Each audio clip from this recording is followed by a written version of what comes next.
আসছে না, আমি তাই তাদেরকে বলেছি আসতে হবে না, ধরে নিয়ে আসবে। আর আমি এখানে দাঁড়িয়ে বলছি যদি না আসে আর যদি না রিজাইন করে পুলিশ দিয়ে কোমরে দড়ি বেঁধে পঞ্চায়েতে সই করা, আমি বলে যাচ্ছি। জিতবে, ভাতা নেবে, কাটমানি নেবে, আর কাজ করবে না, সই করবে না, মামাবাড়ি পেয়েছ।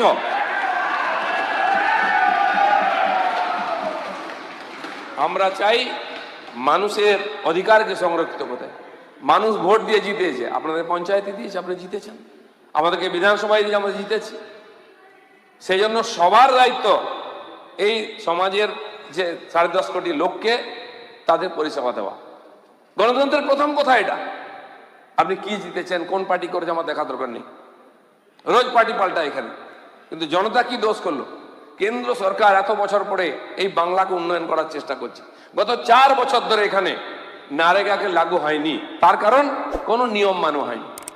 আজ কেন্দ্র সরকার আমাদেরকে যথেষ্ট টাকা দিয়েছে, গরিব মানুষের হাতে যাতে টাকা পৌঁছায়, সবচেয়ে বেশি টাকা দিয়েছে, আপনারাই বলেছেন।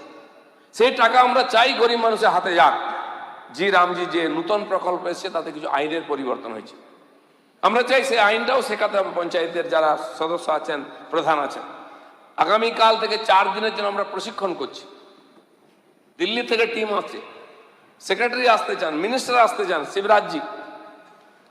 আমরা কনভেনশন সেন্টারে পঞ্চায়েতের সেক্রেটারি থেকে আরম্ভ করে ডিস্ট্রিক্ট লেভেলে অফিসার পর্যন্ত ডাকছি 4টে জনে 4 দিন, 21, 22, 23, যাতে তারা ট্রেনিং নিয়ে গিয়ে জেলায় নিজের মহকুমা ব্লক স্তরে সবাইকে ট্রেনিং দিয়ে এই কাজটাকে সুচারুরূপে করতে পারেন।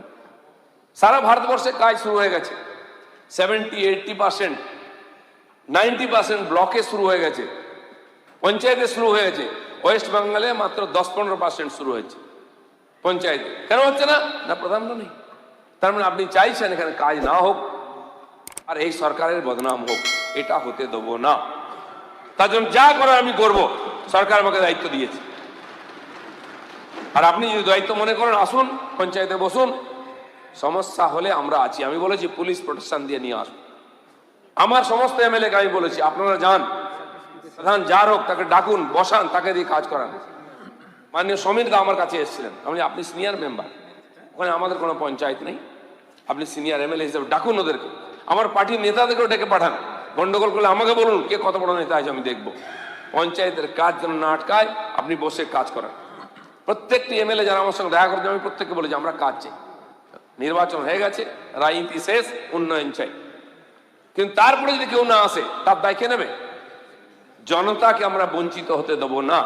এই কন্ডিশনে আমরা ক্ষমতায় এসেছি, জনতার কাছে পরিষেবা আমরা পৌঁছে দেবো, সে যে দপ্তর হোক না কেন। সে যেন পঞ্চায়েত দপ্তর হচ্ছে সবচেয়ে বেশি লোককে বেশি পরিষেবা দেওয়ার জায়গা, সে পরিষেবা আমরা দেবো। তার জন্য আমরা বলা হলো যে নাকি আমলাতন্ত্র চলবে না।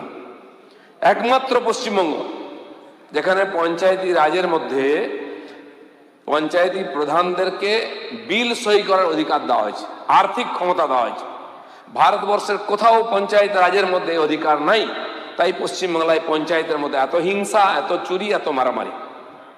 আমরা এর পরিবর্তন করব, এই সপ্তাহে বিল আনবো, প্রধানদের হাত থেকে এই সিগনেটারি ক্ষমতা কেড়ে নেব, সেক্রেটারিকে ক্ষমতা দেবো, যাতে কেউ আটকাতে না পারে কাজ। কারণ পঞ্চায়েতের প্রধান পালিয়ে গেল, কাল দল পাল্টে নিল, আমি কাকে ধরবো? সেক্রেটারি চাকরি করে, তার টিকি বাঁধা আছে আমার হাতে, তাকে সাসপেন্ড করব, তাকে জেলে ঢোকাবো, তার বেতন কেটে নেবো আমি দরকার হলে। পঞ্চায়েতের প্রধান পালিয়ে যাচ্ছে, কাল আমার পার্টিতে ঢুকে পড়েছে, আমি জানতে পারবো না। জনগণকে ধোকা দেওয়ার কোনো চেষ্টা সফল হতে দেবো না। সেই জন্য এই বিল আমরা নিয়ে আসছি, আগামী এই সপ্তাহের মধ্যে বিল আমরা পাস করাবো, যাতে পঞ্চায়েতে কোনো কাজ কেউ আটকাতে না পারে। প্রধান আসবে, থাকবে, নির্বাচিত, তাকে কোনো আপত্তি নেই আমাদের। কিন্তু ভাঙড় বিধানসভা নাম শুনলে গা কাঁপে অনেকের, প্রত্যেকদিন বম বন্দুক পড়ে, আওয়াজ হয়। পঞ্চায়েতে যা হয়েছে আপনারা দেখেছেন, ওখানে আমাদের পার্টির কোনো লোক নমিনেশনই করতে পারেনি গত বছর, 5টা পঞ্চায়েত জেতার মতো ছিল। সেখানকার ভাঙড় 2 এর যে সমিতির চেয়ারম্যান আছে শফি আহমেদ, মুসলিম ছেলে, সে এখন পর্যন্ত বাড়ি ঢুকতে পারেনি। আপনারা বলেন বিজেপি লোক ঢুকতে দিচ্ছে না, ওর বাড়ি যেখানে, তার বাড়িকে এমন ভাবে ভাঙা হয়েছে, তার গাড়িটা এখন রাস্তায় পড়ে আছে, গাড়ি করে পালাচ্ছিল, তাকে ঘিরে গাড়িটাকে ভেঙে দেওয়া হয়েছে, স্করপিও গাড়ি এখনো পড়ে আছে। আর বাড়ি সম্পন্ন পরিবার, তারা বাপ কাকা মিলে থাকে, বিরাট বাড়ি ভেঙে গাড়ি করে মালপত্র বয়ে নিয়ে যাওয়া হয়েছে। 8 দিন ধরে তার কয়েকটা পুকুর লুট করে মাছ তুলে নিয়ে যাওয়া হয়েছে। একজন দুজন নয়, 100 লোক প্রকাশ্যে। সে দৃশ্য আমাকে দেখিয়েছে সে ভিডিওতে। আমার বাড়ি এসেছিল, বাড়ি ঢুকতে পারে না সে। সেখানে কিন্তু কোনো বিজেপি নেই, কোনো হিন্দুও থাকে না। বলুন বিজেপি করেছে? বলবেন কে করলো তাহলে? যেখানে যা হচ্ছে বিজেপিকে দাগিয়ে দিয়ে নিজের পিঠ বাঁচানোর চেষ্টা করছেন, ওই সুযোগ আমরা কাউকে দেবো না। এ অধিকার কারো নাই। কি হোক, এখনো রাজনীতি করতে পারছেন বিজেপি জিতে আছে বলে, একটা নেতার গায়ে হাত পড়েনি। যদি বিজেপি না জিততো, টিএমসি যদি জিতে যেত, তাহলে আমরা কতজন এখানে জ্যান্ত ফিরতে পারতাম আমার সন্দেহ আছে। কয়জন বাড়ি থাকতে পারতো আমার সন্দেহ আছে।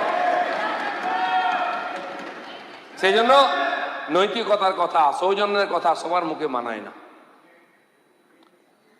আমরা বলে এসছি, আমরা করে এসছি, আমরা বলতে পারি। আপনারা সে অধিকার আগে হারিয়ে এসছেন। আমরা আপনাদের সম্মান দিয়েছি, অধিকার দিয়েছি, সেটা ভোগ করুন। গণতন্ত্র যেন পশ্চিমবাংলায় কলুষিত না হয়, এটা সবার দেখার দায়িত্ব আছে।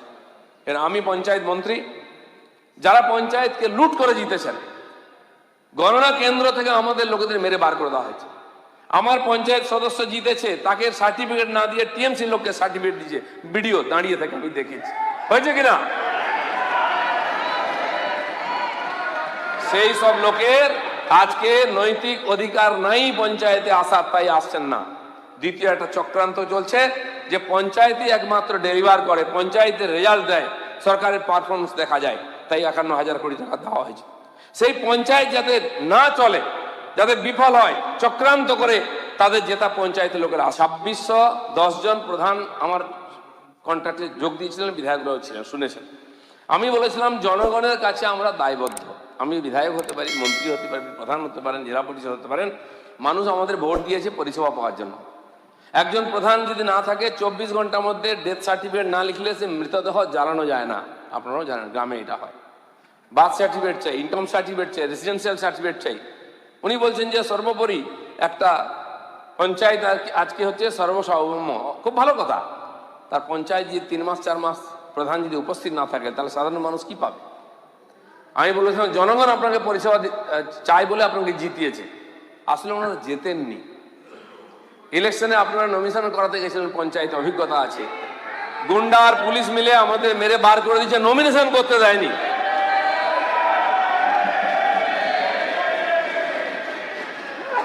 এর আগের পঞ্চায়েতেও আমি ছিলাম। আমি বললাম তোমরা আগে গিয়ে ঢুকে যাবে বিডিওর ঘরে। ঢুকেছে আমাদের লোকেরা, গুন্ডা দিয়ে পিটিয়ে হাত পা ভেঙে তাদের বার করে দেওয়া হয়েছে, নমিনেশন ছিঁড়ে দেওয়া হয়েছে। এটা 18তেও হয়েছে, আর এটা 23এও হয়েছে। আরো ভয়ঙ্কর হয়েছে, একসঙ্গে পুলিশ হাতে বন্দুক আর গুন্ডা হাতে ডান্ডা নিয়ে তার মিছিল করে যাচ্ছে। সে ছবি এখনো পাবেন। কারা করেছিল? তাদের কথা আমরা রামায়ণের প্রবচন শুনবো তাদের মুখে? এ দুর্ভাগ্য যেন আমাদের না হয়। আমি সেজন্য বলেছি পরিষেবা দিতে হবে, নাহলে পদত্যাগ করতে হবে। মাঝখানে কোনো রাস্তা নেই। আমি এটাও বলেছি আগে যে আসুন আমরা প্রোটেকশন দেবো। মাননীয় সমীর জানা আমাদের বরিষ্ঠ সদস্য, তাকে সম্মান করি আমি। তিনিও বলেছেন যে নাকি অনেক জায়গায় গন্ডগোল হয়েছে। আপনারা যখন আপনারা পালিয়ে গেছেন, আপনারা দ্বিতীয়বার জিতেছিলেন, যখন তৃতীয়বার আপনাদের মুখ্যমন্ত্রী বলেছেন ওই 3 দিন আমি মুখ্যমন্ত্রী ছিলাম না, অতএব যে যা করছে সব ঠিক আছে। আমরা কিন্তু বলিনি, বলেছি আমরা আমাদের পার্টির লোককেও বলে, যেমন অ্যারেস্ট করিয়েছি, জেলে আছে আমার পার্টির কর্মী। আপনাদের কয়জন অ্যারেস্ট হয়েছিল 21-এর পরে? আপনারা প্রোটেকশন দিয়েছিলেন। আমার কাছে রেকর্ড আছে কতজন, 70,000 লোক বাড়ি ছাড়া হয়েছিল, হাজার হাজার বাড়ি ভাঙা হয়েছিল, 35 জন মহিলা ধর্ষিতা হয়েছিলেন।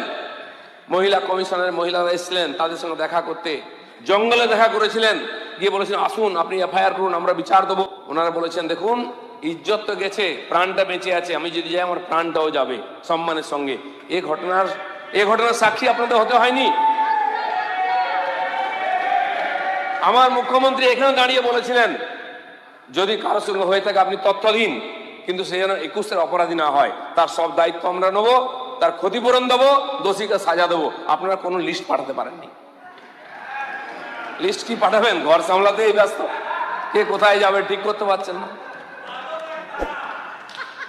সেই জন্য আমার কাছে একটি ছেলে এসেছিল, আমি পঞ্চায়েত মন্ত্রী, আমি পঞ্চায়েতেই থাকি।